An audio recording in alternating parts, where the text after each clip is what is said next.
नमस्कार दोस्तों, आज हम आपके लिए एक बहुत ही इम्पोर्टेंट टॉपिक जो पूरे हमारे देश में ट्रोल हो रहा है इसके बारे में बताया जा रहा है। इसका नाम है पेगासस।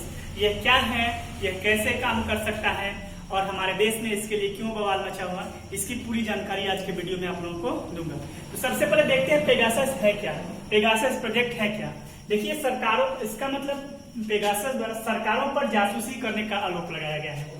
हाल में ही वैश्विक स्तर पर प्रमुख लोगों के जासूसी का एक चौंकाने वाला मामला सामने है।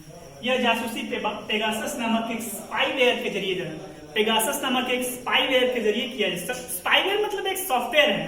तो यह फ्रांस के गैर लाभकारी संस्था फॉरबिडन स्टोरी, ध्यान से देखिए, फॉरबिडन स्टोरी और एमनेस्टी इंटरनेशनल द्वारा संयुक्त रूप से अंतर्राष्ट्रीय जांच के आधार पर दिया गया है। इसके अनुसार दुनिया भर के करीब 10 देशों के सरकार द्वारा 10 देश के प्रमुख पत्रकारों, पूर्व वर्तमान सरकारी अधिकारियों, नेताओं, उद्योगपतियों आदि की जासूसी कराएगी। ठीक है, इन देशों में भारत का भी नाम शामिल है।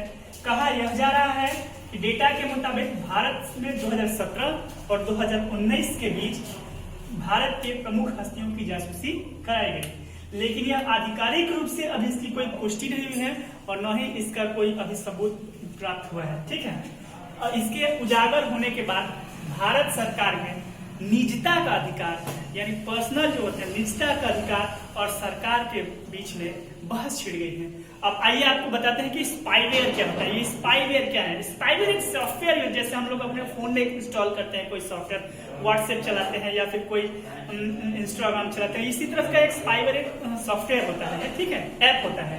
यह एक ऐसा मालवेयर या हैकिंग सिस्टम होता है, ध्यान से सुनिए, एक ऐसा मालवेयर या हैकिंग सिस्टम होता है जिसके द्वारा किसी भी डिजिटल डिवाइस, यानी आपका लैपटॉप हो, कंप्यूटर हो, पीसी हो या फिर टैबलेट हो, इसकी गुप्त जानकारियां और फोटोज ये चुरा सकता है और इसके मदद से इसके ऑपरेटर द्वारा फोटोज, मैसेज और सभी गतिविधियों की जानकारी लिया जा सकता है और अपना पर्सनल डेटा भी इसको चुरा सकता है। अब आइए बताते हैं स्पाईवेयर कैसे काम कर सकता है। ठीक है, इसे इस तरह से डिजाइन किया गया है, ध्यान से सुनिए, स्पाईवेयर को इस तरह से डिजाइन किया गया है जिसके इसके आपके फोन में या फिर आपके पीसी में या कंप्यूटर में होने का पता ही नहीं चलता है कि यह आपके फोन में है। इसी तरह से पेगासस द्वारा एक स्पाईवेयर है जिसे इजराइल की एक कंपनी NSO, इजराइल की एक कंपनी, ध्यान से देखिएगा, इजराइल की एक कंपनी है जिसका नाम NSO है, इसके द्वारा इसे डेवलप किया गया है। इसे जासूसी के लिए दुनिया भर में सबसे एडवांस्ड माना जाता है, जिसका नाम NSA है, क्योंकि इसका जीरो इंस्टॉलेशन क्लिक होता है, क्योंकि इसको इंस्टॉल के लिए आपको फोन पर क्लिक करने की जरूरत नहीं होती है, या आपके फोन में होता है आपको पता भी नहीं चलता है, इसको इंस्टॉल करने की भी जरूरत नहीं। देखिए कितना ये मॉलवेयर काम करता है ये।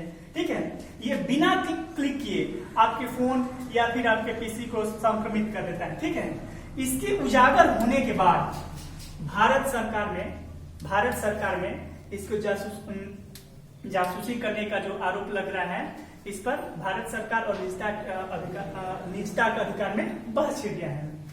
इसके द्वारा जारी अधिसूचना के अनुसार पहचान किए गए नंबरों में 10 देशों में Bharat, Azerbaijan, Kazakhstan, Mexico, UAE आदि देश शामिल है। ठीक है, सूची में लगभग 300 भारतीय नंबर भी सत्यापित किए गए हैं, लगभग 300 भारतीय नंबर सत्यापित किए गए हैं जिसकी जासूसी कराई गई है।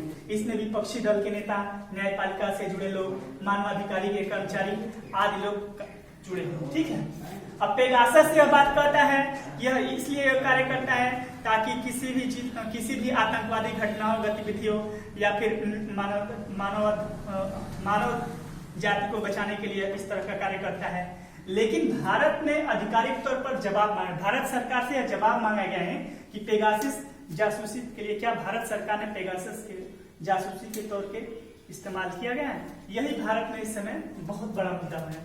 अब निजता का अधिकार, अगर ऐसा हो जाता है तो किसी के भी निजी डेटा को चुरा करके गलत इस्तेमाल किया जा सकता है, इसका गलत प्रभाव पड़ता है। सबसे बड़ी बात होती है कि किसी की भी निजी जानकारी को चुरा करके उसे ब्लैकमेल या फिर किसी तरह से उसको इस्तेमाल किया जा सकता है। इस तरह से स्पाईवेयर एक ऐसी प्रमुख सॉफ्टवेयर बन गया है जिससे बिना टच किए, जीरो इंस्टॉलेशन, आपके फोन को हैक करके आपकी निजी जानकारियों को चुरा सकता है।